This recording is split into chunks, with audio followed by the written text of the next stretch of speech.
Thank you all so much for joining us today, and welcome to the first in a series of 4 on the topic of Native American sovereignty. Kwe Ometero, Heather Miller, Ijatsi, Wanda Ajatute, Unditatsi e Equiati. So in English, you all, I just said, hello, everyone. My name is Heather Miller, and I am an enrolled citizen of the Wyandotte Nation. I live here and I'm coming to you from Springfield, Illinois, and I am the Director of Tribal Relations and Historic Preservation here at the Illinois State Museum. It is my pleasure to have y'all join us and to be in conversation with you all today. Just a few housekeeping things to get started. We're going to have time for Q&A at the end of today's panel, so please use the Q&A feature for questions as they arise. You're also welcome to use the chat to converse with the panelists or other attendees, but just know that we may not be able to respond right away as panelists. The chat default is set to host and panelist. If you would like all attendees to see your comments, please select everyone. You can view the automatic captions by clicking the closed caption button at the bottom of your screen. If you have any technical difficulties during the program, please reach out to Jen or to Lorna in the chat and they will do your best to help you out. So, the Illinois State Museum inspires exploration of Illinois' past and present to inform and enrich everyday life and to promote stewardship of cultural and natural resources for the future. The museum's extensive collections and research activities provide the foundation for exhibits and public programs that tell the story of the life, land, people, and art of Illinois.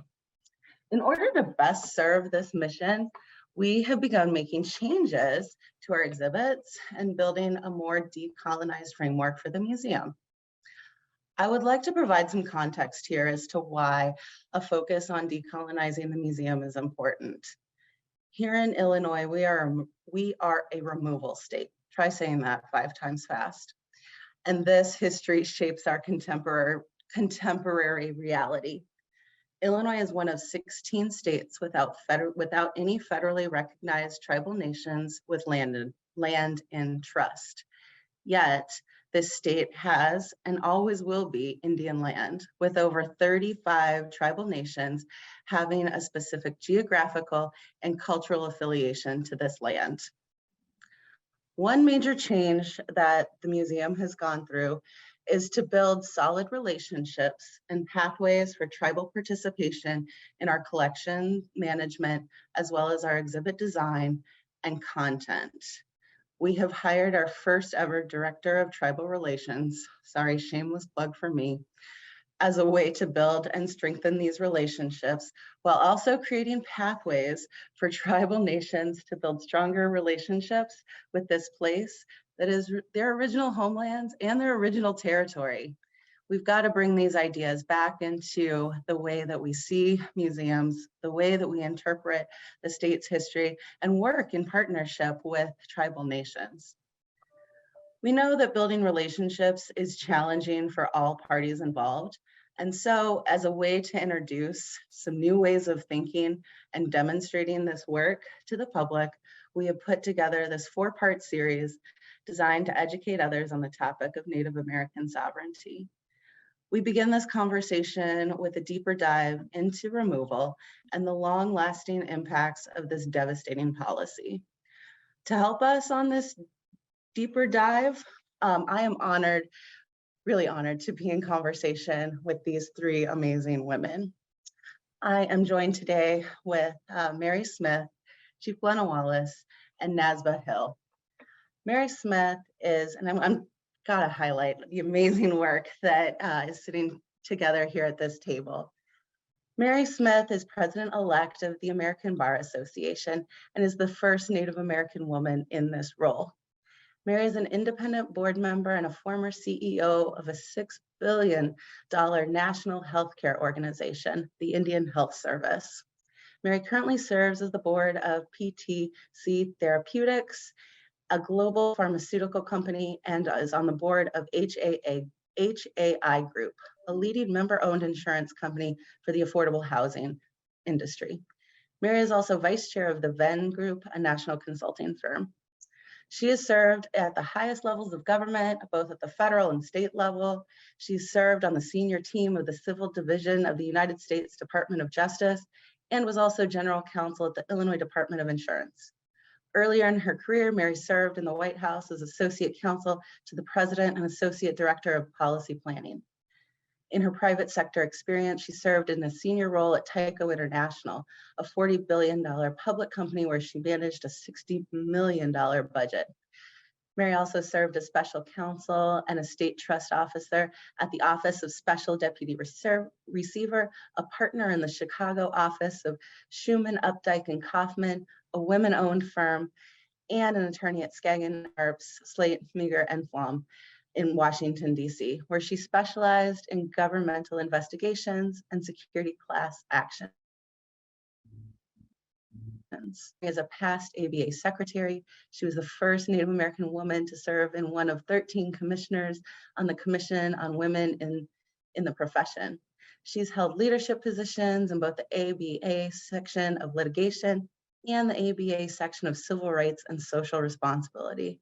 She served as an ABA representative to the United Nations Economic and Social Council. She's had several leadership roles in state and local bars. Mary has served as the executive counsel for the National Conference of Bar Presidents and as a past president of the National Native American Bar Association. She was co-chair of the litigation section in the District of Columbia Bar Association, and also served on the board of directors for the Chicago Bar Association. In her civic activities, she's a member of the Council on Foreign Relations, the Economic Club of Chicago, the International Women's Forum, and the National Association of Corporate Directors. Mary has founded and serves as the president and chair of a foundation named after her mother and grandmother, respectively, the Caroline and Ora Smith Foundation, to train Native American girls in science, technology, engineering, and mathematics. She's received several awards and recognitions, and I'm really excited to turn the floor over to Mary and to have her give a very overview of this topic. So Mary, thank you, welcome, and take it away. Hi, I'm Mary Smith. I'm really glad to be here today at the Illinois State Museum Sovereignty Series, talking about the legacies of removal, particularly in Illinois. Today, I'm going to talk a little bit about the history of Indigenous peoples in the United States. At the end of my presentation, you'll have a better understanding of Indigenous peoples in Illinois and the Chicago area, both past and present.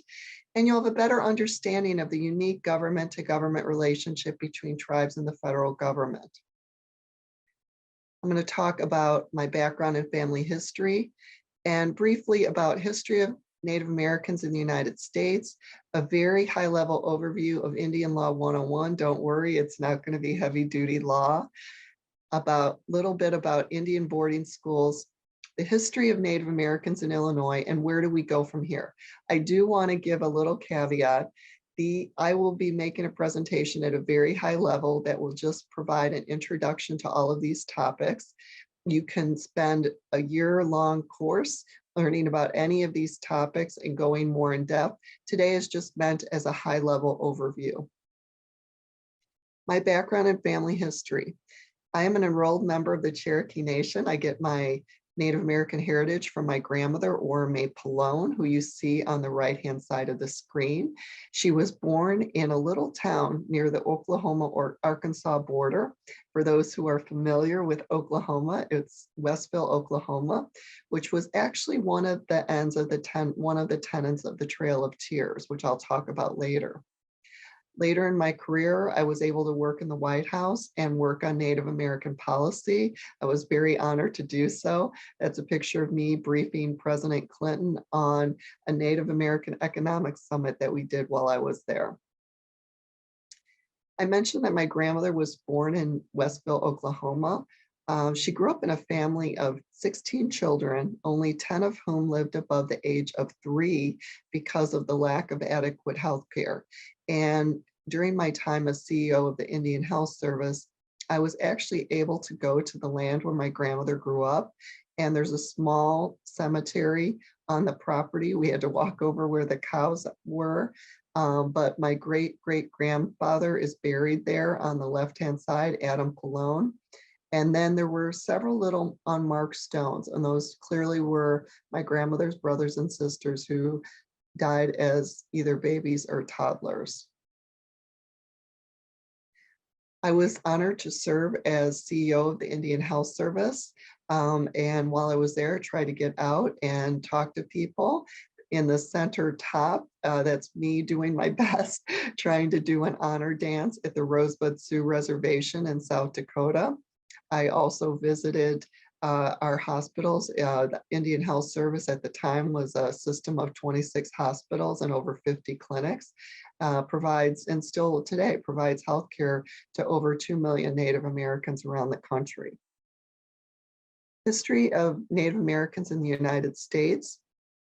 There are 574 federally recognized Indian nations in the United States, and over 200 of these are in Alaska. There are other federally recognized tribes in 35 other states, and in some states, there are state recognized tribes that are not recognized by the federal government, but they are recognized by the respective state government. Now, if you take away one thing from my presentation today, I hope you take away this. Tribes are governments. Tribes are sovereign nations. So as a sovereign nation, when they interact with the federal government or a state, there's a government to government relationship between the tribe and the federal government, the tribe and the state government. I like to show this map of Indian tribes. You notice the colored areas in the map. Those are areas where there are reservations. If you notice, there are very little colored areas on the eastern side of the United States, east of the Mississippi. And if you particularly look at Illinois, you see that there are no colored areas. And that's because after the 1830s, Indians, through war and forcible removal, which we are talking about today, were removed from Illinois. And even though the word Illinois itself is an Indian name, the word Chicago is an Indian word, there currently today are no federally recognized Indian tribes in Illinois, and that is a direct result of this US government's policies and actions toward Native Americans. There are currently close to 10 million Native Americans in the country. There are 324 distinct federally recognized American Indian reservations. And I do like to highlight that Native Americans serve in the military in greater percentages than other groups. I think they have a strong sense of duty. So as of 2021, there were almost 121,000 American Indian and Alaska Native veterans in the United States. We thank them for their service. The Native American population is a young population. About 29% are under the age of 20. The median age on reservations is 29, while the median age for the total US population is 38. So you can see it's a very young population. The states with the highest populations of Native Americans are Alaska with almost 28%, Oklahoma, New Mexico, South Dakota, and Montana. By 2060, the US American Indian and Alaska Native population is expected to reach 10 million people, or approximately 2.4% of the US population. Now, again, I can't highlight this concept enough, that the essence of tribal sovereignty is the ability to govern and promote health, safety, and welfare for tribal citizens within tribal territory. tribal governments have the inherent right to develop their own form of government, to determine their own citizenship, to establish their own laws, and be ruled by them in tribal court to tax, similar to all governments. Just like other governments too, tribes have sovereign immunity. A little bit about Indian law. I like to talk about this slide because this shows the distinct periods of federal policy toward Indian nations. Prior to 1828, that was the colonial period. We see from 1828 to 1887, that's the removal, reservation, and treaty period. And we're talking about removal today. So in about the 1830s, tribes were removed from Illinois. This is the period when most of the reservations were established. This was also the period where the US government was still making treaties with Indian nations. From 1887 to 1934, this was an assimilation and allotment period. Native people typically everyone owns the land. That's the way Indigenous peoples approach their relationship with land. That's not how Europeans approach land ownership. And so during this period, the Dawes Act was passed. And during this period, there was a concerted federal policy to assimilate Native Americans into white culture. So they were given allotment pieces of land, which we still see the effects of today. There are still allotted lands today. And Indian people were forced to try to assimilate into white culture. During 1934 to 1945, we see a little bit of a renaissance. This is when the Indian Reorganization Act was passed. And during this period, the Indian Reorganization Act recognized tribal governments. It set up elements of how tribes can set up their governments. We still see tribes who can trace back their current form of government to the Indian Reorganization Act. Unfortunately, sometimes with US policy, we see one step forward, two steps back. And after the Indian Reorganization Act period, unfortunately, we see a termination and relocation period. This is where some tribes lost their sovereign status by the federal government. Some of these tribes have regained their status. Others are still trying to get their status back today.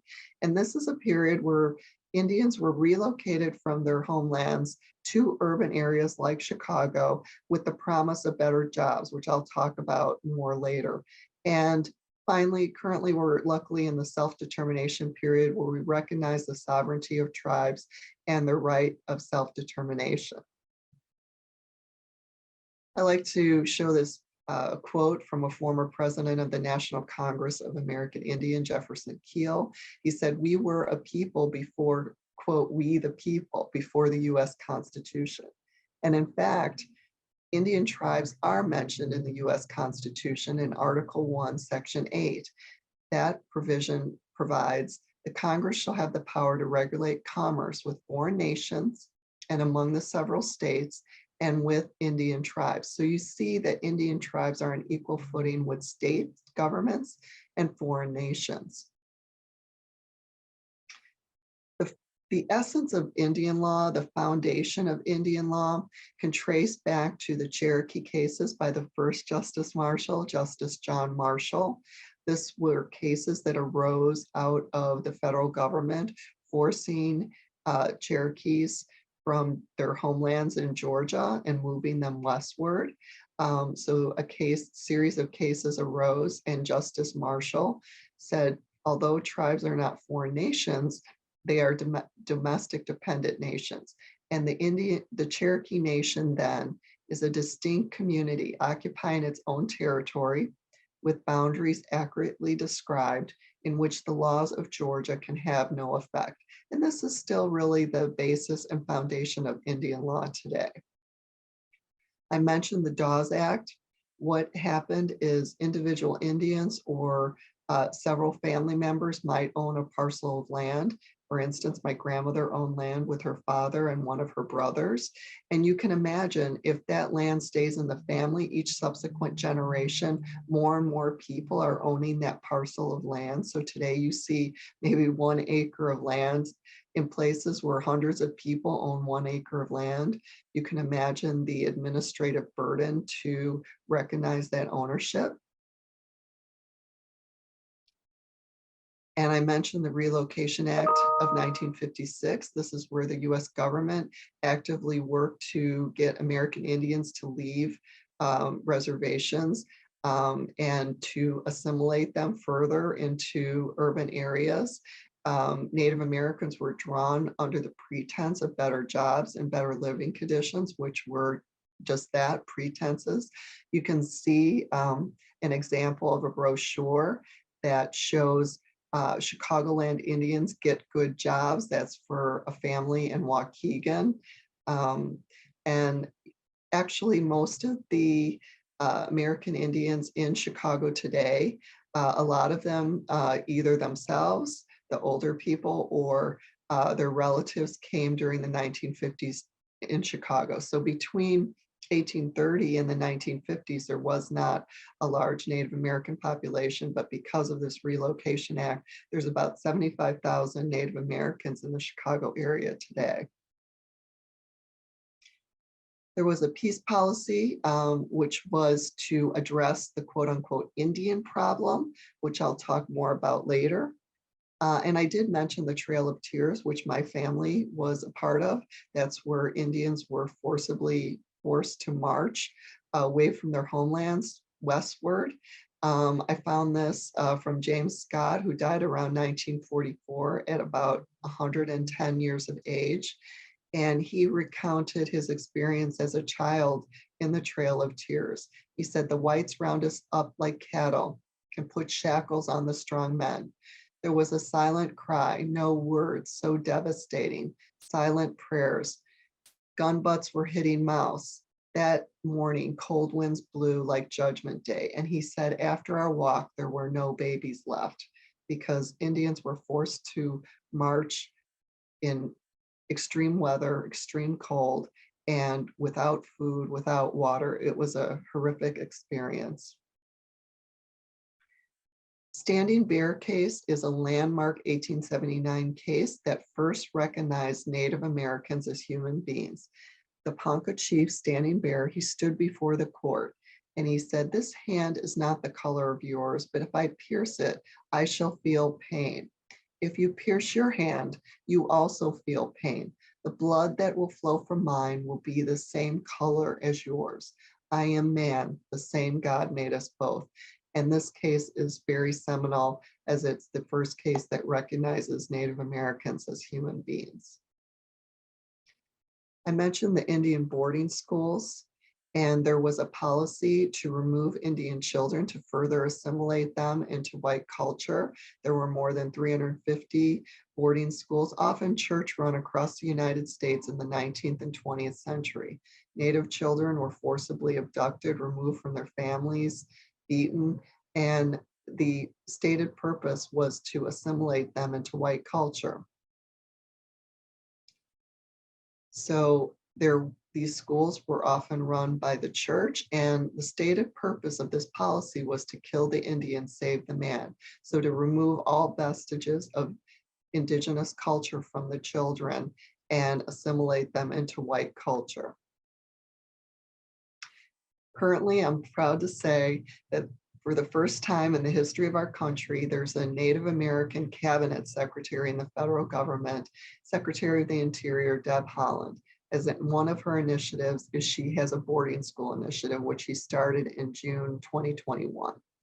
In May 2022, about a year ago, the department released the volume 1 of its investigative report, and currently they're on a Road to Healing tour. This Road to Healing tour gives either attendees at boarding schools or their relatives the first time to ever voice their experiences. This is the first time they've been given a voice to talk about their experiences. It's so important. And the findings of the boarding school initiative found that between 1819 and 1969, yes, it went on a very long time, there were over 400 federal Indian boarding schools across 37 states. And they showed that approximately 50% may have received support from a religious institution or organization. Another important finding identified 53 schools that contain marked or unmarked burial sites. And you might ask yourself, why does a school need a burial site? That is exactly the question, because children were beaten and killed at these schools. This report lays the groundwork for further efforts and further actions to try to right this wrong. And the department is moving forward to develop volume 2. There are bills in Congress. There's a bill to establish a Truth and Healing Commission. There has been a Truth and Healing Commission in Canada because there were boarding schools in Canada as well. Canada is actually ahead of the United States on addressing these issues. Hopefully we will hear more from the department. As I mentioned, in these schools, the children were punished for speaking their native language. They were banned from acting in any way that might be seen to represent traditional or cultural practice. They suffered abuse in these schools. I like to show these pictures before and after. It's really heartbreaking to show what a child looked like when they entered the school and after their quote unquote assimilation. Here are some more photos before and after. History of Native Americans in Illinois. There was the Greenville Treaty of 1795 that established posts throughout the upper Midwest. The 1833 Treaty of Chicago granted the US government the legal authority to seize the remaining Indian lands in Illinois. And so today, if you walk down Michigan Avenue in Chicago, you really don't see much evidence that these were indigenous lands. On the corner of Michigan and Wacker, you can see a frieze with some Indians in the frieze. They're unnamed Indians. There's a bust of DuSable, who is often considered the founder of Chicago, but Indians were there before DuSable was. Not to diminish his contribution, but DuSable was actually married to an Indian woman, Kitty Hawa, who really helped with his establishment of Chicago. There are land acknowledgements today to acknowledge and respect Indigenous peoples as the traditional stewards of this land and their enduring relationship. Where to go from here and next steps? I hope that after this presentation, you would like to learn more. This was just a high-level overview. So you can take a virtual Indigenous tour through Northwestern University, created by the Center for Native American and Indigenous Research. You can watch a mini documentary, which is a free 6-minute mini documentary produced by the Chicago American Indian Community Collaborative. You can read a book, or of course, visit the Illinois State Museum. Here are some book ideas: Bury My Heart at Wounded Knee, An Indigenous People's History of the United States. There is a novel, and it talks about the urban Indian experience, which I mentioned, including, this is not set in Chicago, but it's about the urban Indian experience. So I am president-elect of the American Bar Association, the first Native American women to hold this role. I hope you join the ABA. We do a lot of work on Indian issues. We pass policies where we can then lobby in Congress on those issues. We have passed a boarding school policy. We have passed a policy to ensure funding for the Indian Health Service. So I hope you join us. You can scan the QR code to join. And thank you so much for listening to this presentation today. Thank you so much, Mary, for that good grounding and overview of where we're at. I'm so happy that you mentioned the Dawes Act and also known as the General Allotment Act. When we think about land and when we think about the removal of Native folks, removal was really designed as a way for other folks to come in and take land, take resources. And part of the rationale for taking this land and for taking away resources meant that Native people also had to be removed. A good way to make that happen was actually to pit Native communities against one another. And as removal continued and as Native folks continued to be a target of land grabs, many communities were actually put together as a way to remove themselves. And so it is now my pleasure to introduce to you Nasba Hill, who will share a little bit more about this story. Nasba Hill is an enrolled member of the Navajo Nation with heritage from the United Nation of Wisconsin. She serves as the tribal subject matter expert for subsidy administration for the Tribal Child Care Capacity Building Centers project. She holds a master's degree in social work and is currently a First Nations education doctoral student. She has a background in mental health, prevention, and social work with over 15 years of experience working within tribal nations and communities. NASBA has a strong understanding of sovereignty and governance and the barriers to services faced by tribal communities. She has experience implementing culturally responsive practices through Native language revitalization efforts, immersion practices, and Indigenous pedagogies. For tribal children, she has experience providing comprehensive services to enhance their physical, emotional, cognitive, and cultural growth. Ms. Hill is aware of the implications of historical trauma with a keen insight into emerging best practices in trauma-informed care. Nasba, it is so wonderful to have you join us today, and I'm going to turn it over to you to share a little bit more about internal struggles related to removal. Thank you. Thank you. Thank you for that introduction. I appreciate it. Yat a Nasba Hill Yanisha, Bimpatoni Nishle, Etorahi Bashichin, Ashiha Dashiche, Shashina Dashinella, and Oneida Dant Nasha. So my name is Nasba Hill, and I am Deer Spring Water Clan, born for the Turtle Clan.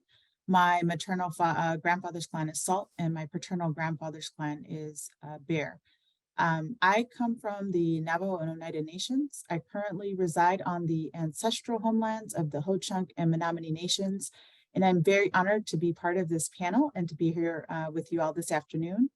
And as Heather shared, I am a current third-year doctoral student at the University of Wisconsin, and I currently serve as a tribal subject matter expert for the Tribal Child Capacity Building Center. So since the theme of the virtual series today is about the legacy of removal and tribal sovereignty, I'm going to share a little bit more about my personal experience. Do I consider myself a spokesperson of my entire nation? I simply want to shed some light on a very important topic and how my family was directly impacted by forced removal. So I grew up on the Navajo reservation as a young girl during a time of removal.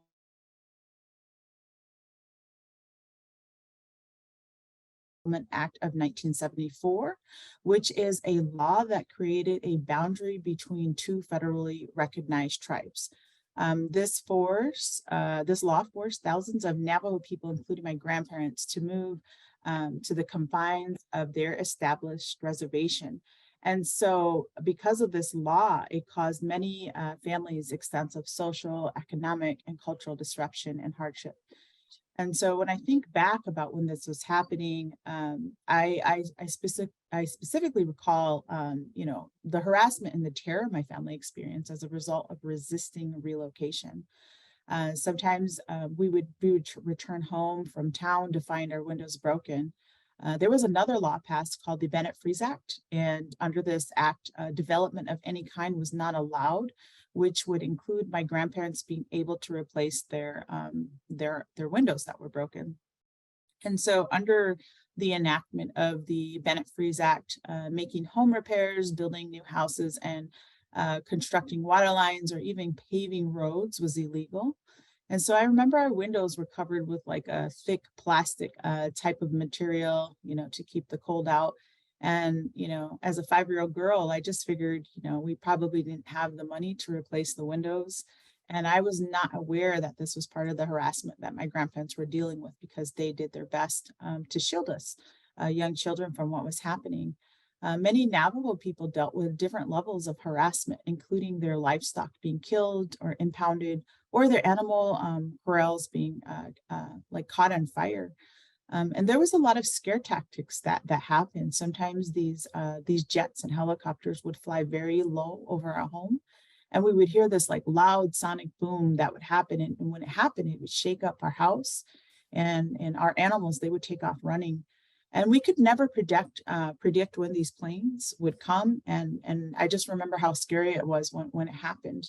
You know, sometimes I would just be afraid to play outside or even sleep. And then I remember when I was a kid, we were told to hide in the house, go hide in the back rooms, anywhere.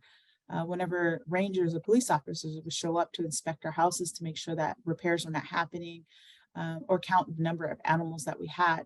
And so these people that would show up, they would always hold these assault weapons to scare us and, you know, make sure that they asserted their authority. For many Navajo people, having livestock and growing our own crops was our primary mode of subsistence activities that provided income, food, and it was our way to live, way to survive. Livestock, especially when it comes to like sheep rearing, had a deep impact on our cultural aspect, and is also integrated in our values and our beliefs for Navajo people. So under the Bennett-Freeze Act, livestock was greatly reduced for many families. Some families, including my own, owned a couple of hundred of sheep. And under this Bennett-Freeze Act, grazing permits were taken away, and people would have to reduce their livestock, maybe even down to 40 or less sheep. And so eventually my grandparents were left with little choice, and they had to relocate to the boundaries of the Navajo reservation, which for them was literally, less than 5 miles away. They were getting old, and resisting relocation took its toll. They were fortunate enough to be able to receive a relocation home built for them on the boundaries that they needed to move into on the Navajo reservation. But for many Navajo families, they didn't receive relocation homes, and they had to move to nearby cities or towns, which meant that they had to give up their livestock. And so families weren't given any compensation to move either. And for those elders that had to move to homes in the city, they now had like rent and utility bills to pay, and they didn't have the means to pay for these things. As a result, some would lose their homes and become homeless. Their money came from this livestock that they had to give up. And that's where their income came from. And those were some of the obstacles that they faced when they were forced to relocate. The forced relocation, it was very detrimental to Navajo people because it destroyed their cultural viability and it stripped them of their livelihood. Traditional Navajo people, believe that the land and their livelihood are inseparable, and that one cannot exist without the other. And removing Navajo people from the land would destroy their sacred connections to land, where many ceremonial offerings were made for hundreds of years. And so when my grandparents finally decided to relocate, I remember how hard it was for them to leave their home. My grandpa built his home, his traditional hogan, his cornfield. They knew the land where they lived on very well. They knew where certain types of herbs and vegetation grew. They had many ceremonies and sacred offerings made on the land that they lived on. And many of my grandparents' children and grandchildren, including myself, we buried our umbilical cords on our home site. And it's significant for us because when we bury our umbilical cords at birth, it's so that we are tied to the land that we come from, so that the land also knows who we are, and that no matter where we are, we always know our way home. And so sometimes people think of removal as something, this is something that only occurred a long time ago, like hundreds of years ago, and it has. But, in my experience, this happened during the 1980s, which was not that long ago. And many Navajo people still deal with the after effects and the mental, emotional toll it took on them, the pain that was caused with no compensation to make up for the loss that they dealt with. And I think back and I remember how sad my grandma was, and when she was homesick for her home that she was forced to leave.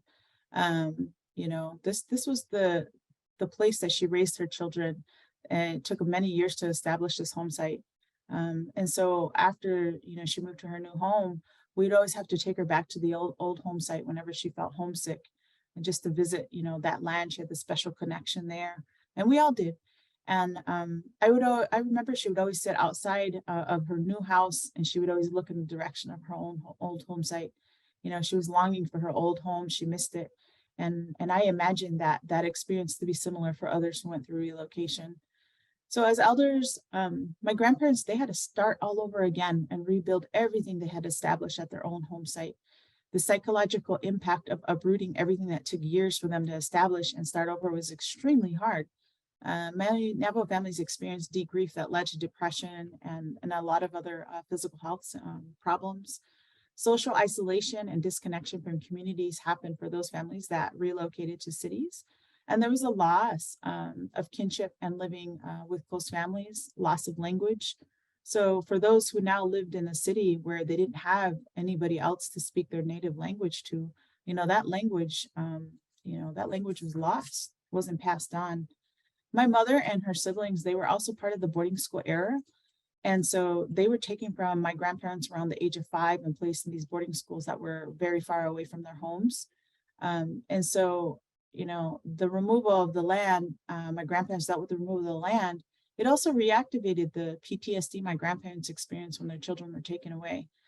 And so that's a little bit about my personal experience. And the final thing I wanted to share in regard to tribal sovereignty, Mary gave a good, a history about for Indigenous people and what tribal sovereignty means for us.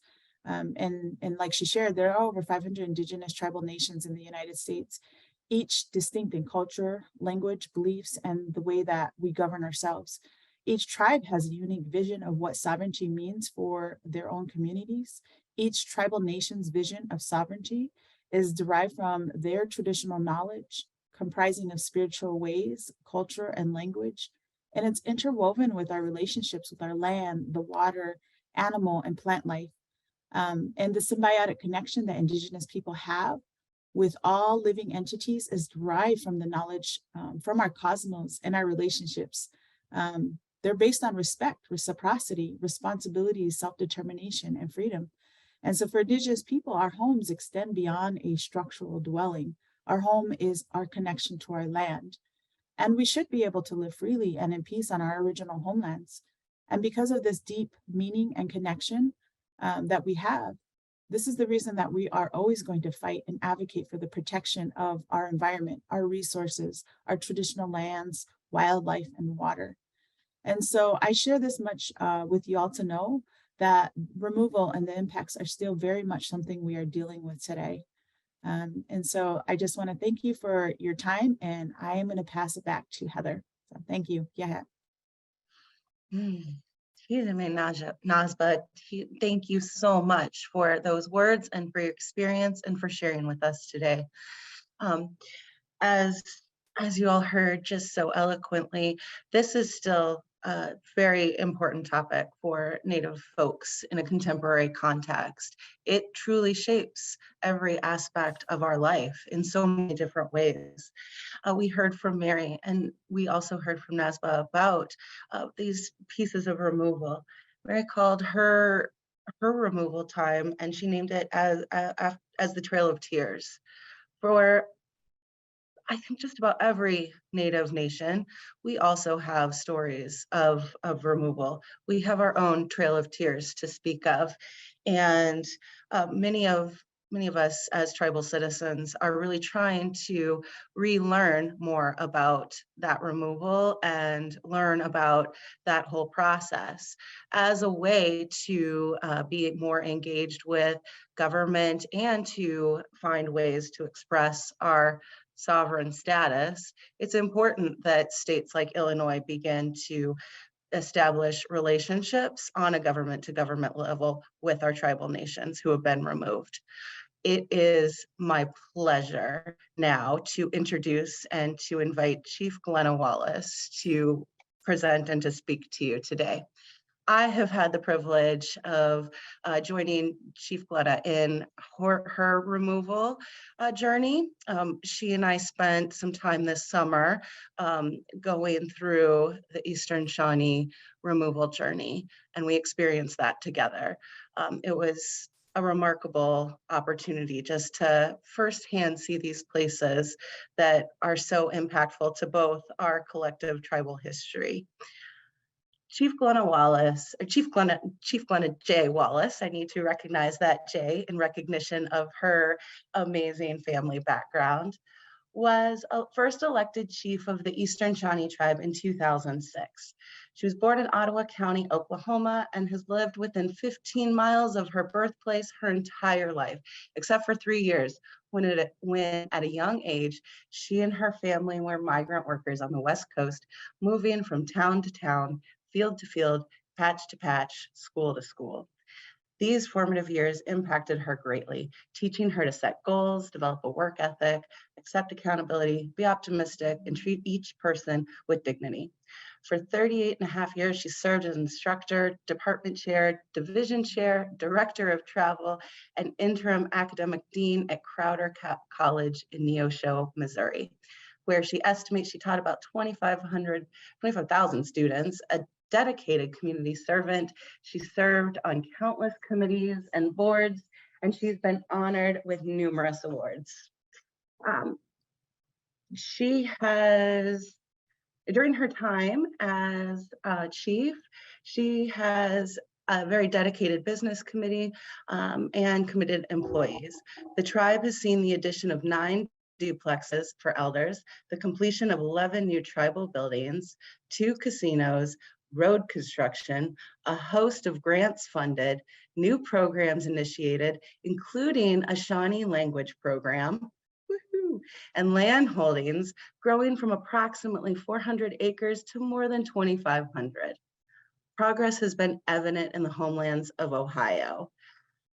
Federally recognized tribes are consulted regularly, with Glenna participating in seeking World Heritage nomination for mounds in Ohio, obtaining a cemetery there for the burial of human remains, and the modernization of Ohio burial laws. In addition, she serves on numerous boards in multiple states, including Indiana, all to serve her people. One of my favorite quotes that I've ever heard from Chief Glenna was that we cannot do anything without Native people. And as the director of tribal relations here, I firmly believe that we in Illinois cannot establish this work until we are in relationship and cooperating respectfully and appropriately with folks like Chief Glenna. And so it is my honor to turn the floor over to you and to listen to some of your experiences building relationships on this government to government level. Thank you, Heather.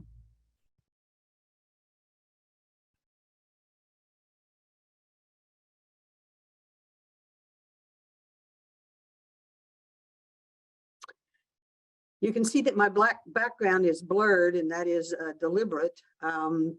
Christmas was a busy time for us here at the tribe, in that we are right on the edge of Oklahoma and Missouri, and we had extremely low, cold temperatures for quite some time. And consequently, on Christmas Eve, we had pipes to burst and flooded one entire building, which was our Early Childhood Learning Center, where we have about 120 children, and that is unusable now. And 2 days later, I walked into my office to find that pipes had also burst there, and I walked into 5 to 6 inches of water throughout the entire building.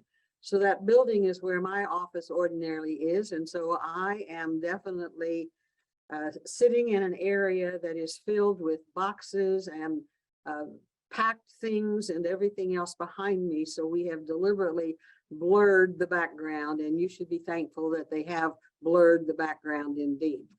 So I want to begin by saying Netisito and Netisito Glenna J. Wallace. So my name is Glenna J. Wallace, and I am, as Heather said, the chief of the Eastern Shawnee tribe located here in Ottawa County in Oklahoma, right on the Missouri line.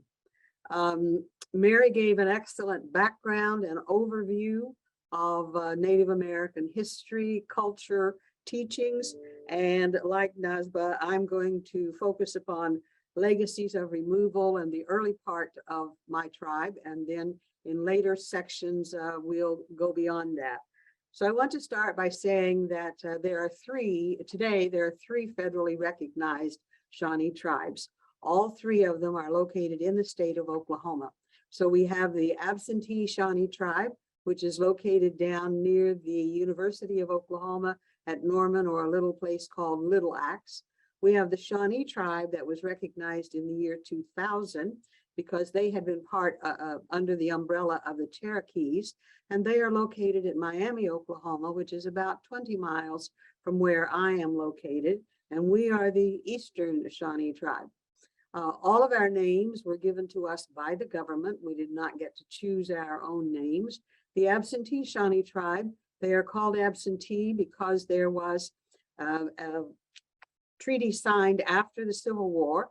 And in that treaty, the absentee Shawnee tribe, they had already planned to make a trip. So they did not stay for the signing of that treaty because they said no treaty had ever been honored, so they left. However, that treaty did pass, was signed, and in that treaty, there is a line that says a group of Shawnees were absent. So that's where they received their name, the absentee Shawnees. The Shawnees, as I say, did not seek their federal recognition until 2000. And they went through the government process and were told that they needed to go back into history to when we were all together as one group. And so that's how they came up with the name of Shawnee, again, dictated by the federal government. And in our case, we are in the extreme northeast corner of Oklahoma. So we are called the Eastern Shawnees, the Eastern Shawnee tribe of Oklahoma. We're located in a 4-state corner where the 4 states of Arkansas, Missouri, Kansas, and Oklahoma come together. And I can be in any one of those states within 25 or 30 minutes from my leaving here at my office. So as I say, I want to talk about the legacies of removal. And so I've told you that we were all together as one, and we were together in the Ohio Valley. The Ohio Valley is not the same as the state of Ohio, but rather comprises several states, even going up to Canada. And so we were Shawnees there, and we were a large tribe, perhaps the largest of all of the tribes there in the Ohio Valley. The Shawnees were, because we were so large, we were nomadic in nature. We were constantly moving, and as has been said, land was important to us, but not in the sense that it is in modern America today. We did not believe that land could be owned any more than somebody can own the stars, or somebody can own the moon or the sun, or somebody can own the rain. We believe that belonged to everyone, and all of us were to take care of it. So we can document that we lived in at least 26 different states. And so when we talk about Ohio being our homeland, that's the last place that we were before we were removed. If I talk about being in those 26 states and I say that we were nomadic, if I had to pick a song to describe us, it would probably be that country western song, I've Been Everywhere Man. And that's about the way it is with the Shawnee tribes. However, from going from that 26 states and having the freedom to do and to live as we did, ultimately in about 1815 to 1818, at least 2 different treaties were signed that assigned us to a reservation. And that reservation was, Ohio became a state in 1803. So that reservation was located in Ohio. And we were, 48 acres were set aside for a reservation for what was called at that time, the mixed band. The mixed band meant that there were 2 of us, tribes who were there, the Seneca tribe and the Shawnee tribe. So Seneca Shawnees were known as the mixed band there on that 48-acre reservation. It was in 1818 that 48-acre reservation, the Senecas were placed at one end of it, and the Shawnees were placed at the other end of it. In 1830, we all are familiar with that date in Native American history. 1830 was the passage of the Indian Removal Act. And in the very next year, 1831, we, the mixed band, the Seneca and the Shawnee, were the first to have to sign a treaty that would force us off of that land and would force us to be removed. And so we started our removal in 1832. They wanted us to go by rivercraft. We refused to do that. My ancestors did. And they did that for a couple of reasons. Number one, they were afraid that the rivercraft was not that developed and polished at that time. So they were afraid that the ship might indeed catch on fire, and it might do that even deliberately so as to truly remove the Indians. And then, of course, we have the history of knowing that blankets had been laced with cholera in the past, and we were afraid again that we simply could not trust the people. So my ancestors stated very loudly, we refuse to go unless we leave Ohio the same way we came to Ohio, and that is on foot or by horseback. And so that's what my ancestors did. It was an 800-mile journey, and they arrived in Indian Territory in December. They left in September there in Ohio, arrived in Indian Territory in December of 1832. Winters in Oklahoma are cold, and so it was a time that it was impossible to plant anything. It was a time that was impossible to gather anything. And so poverty has been a word that has described my tribe all along. We came in 1832, and as I indicated, we are right next to, outside of my office. If I walk 100 yards, I'm in the state of Missouri. So Missouri is one of those 16 states that they talk about that does not have a federally recognized tribe there. They were quite specific and quite clear that they did not want Indians in that land. And so protection for us was extremely limited, and life was harsh for my ancestors. It became even more harsh because we know the United States history, that in 1860 something occurred that was called the Civil War. The United States had priorities, of course, in that Civil War, and priorities were not protecting small tribes in Ottawa County, or what would be Ottawa County in Indian Territory. So even though we did not officially move, most of my people had to pick up, leave whatever improvements, whatever they had accomplished in those 30 years and go to Kansas while the Civil War was being fought. I should point out that Indian Territory did not become a state until it became Oklahoma, and that was 1907. So for almost 75 years here, we were under the government again, just as we were there on the reservation in Ohio. We are the only tribes that were forcibly removed who came directly to Indian Territory. There were more than 40 tribes in Ohio at one point, and of those, there are 9 tribes here in the small county of Ottawa County here in Oklahoma, and 7 of us are tribes that came from the Ohio Valley. Those other 5 tribes, they went to Kansas first, so they actually had 2 separate removals, the one from Ohio to Kansas, and then after the Civil War from Kansas down to Oklahoma, to Indian Territory. It was after that Civil War when treaties were signed again, as I indicated, the naming of the absentee Shawnee tribe. But in about 1867, other treaties were signed. And when we were removed from Ohio in 1832, along with the Senecas, we were promised 60,000 acres. That's what our treaty reads, 60,000 acres. When we finally ended the Civil War, and then after the Allotment Act, my tribe ended up with 58 acres. 58 out of what we would assume if we divide the 60,000 in half. So 58 acres out of 30,000 acres. And how did that come to be? Well, because tribes here in Indian Territory, they fought on the side of the Confederacy. The tribes there in Kansas, they fought on the side of the Union. And as we know, the Union won that battle, won that war.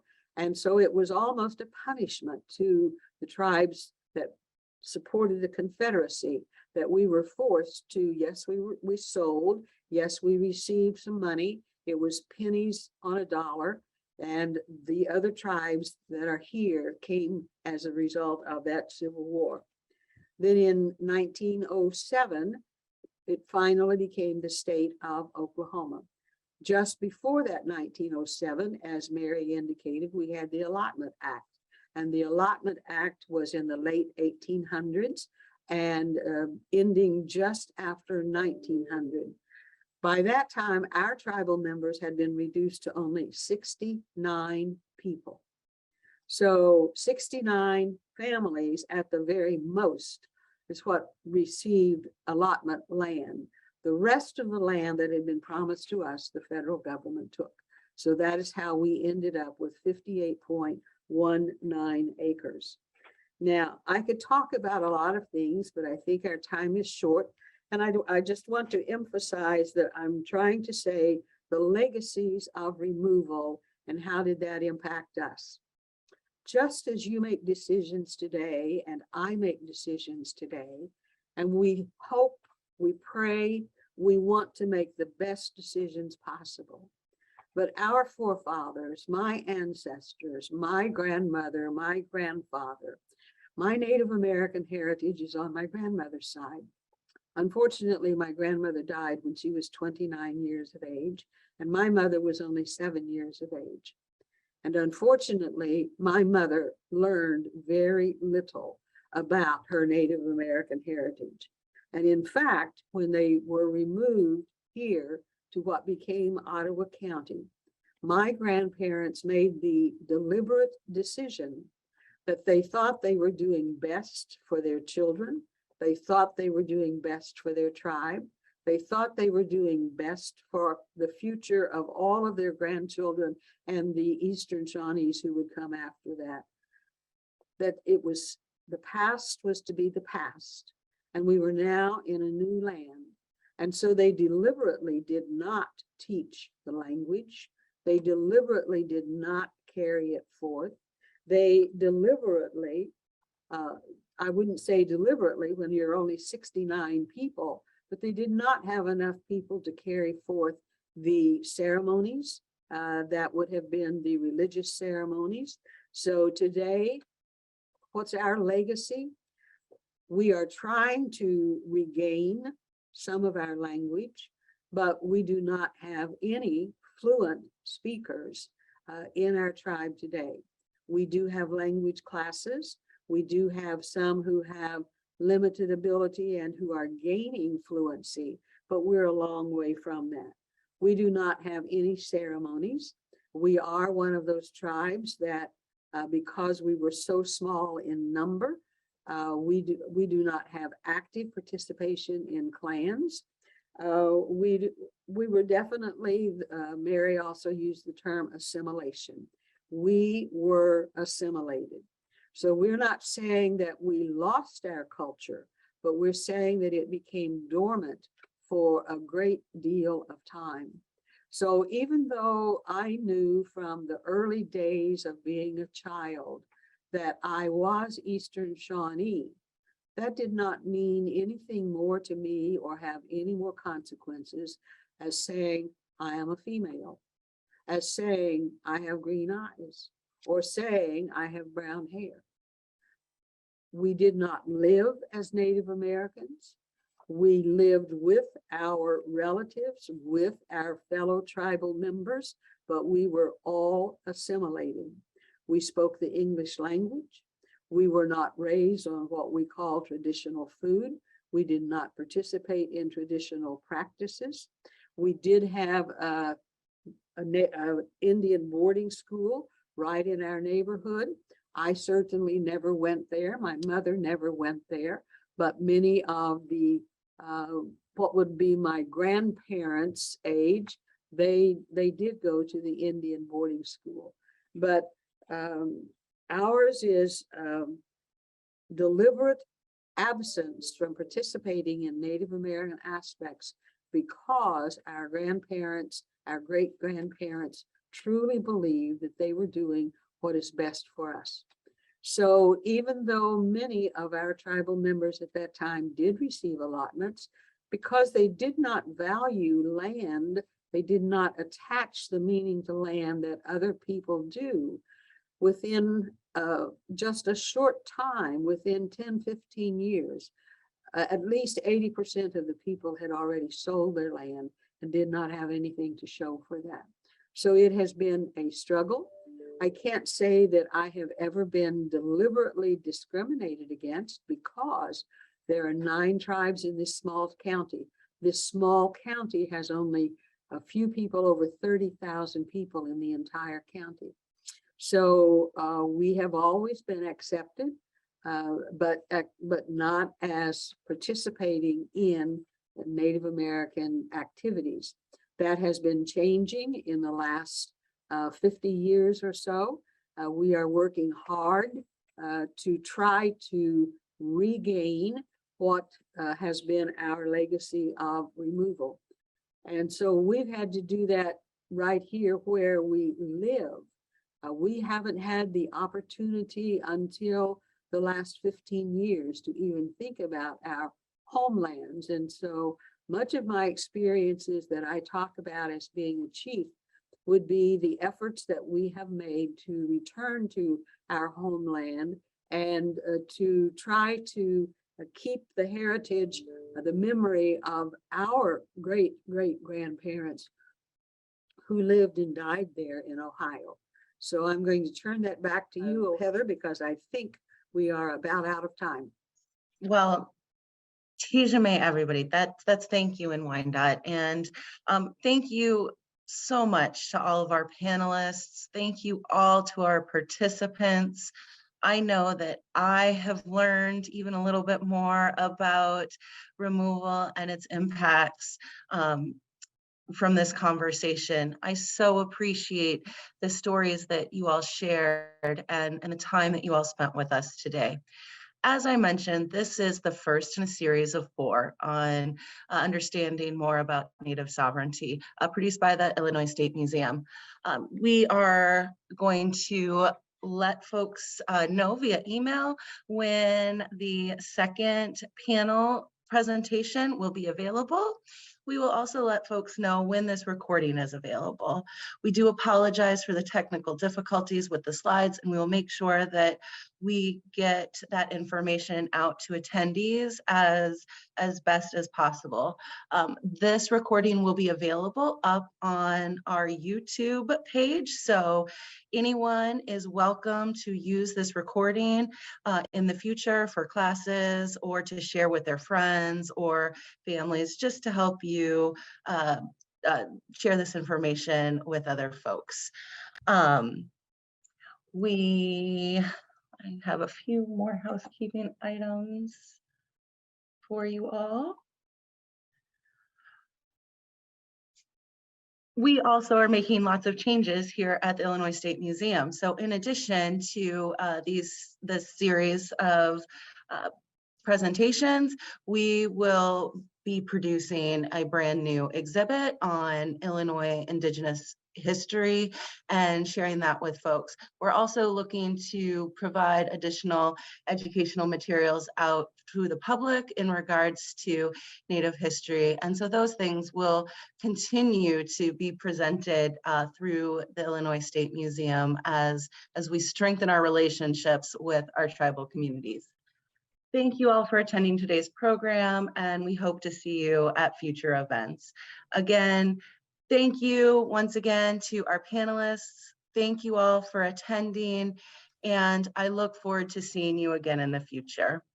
Take good care, all. Thanks, Heather.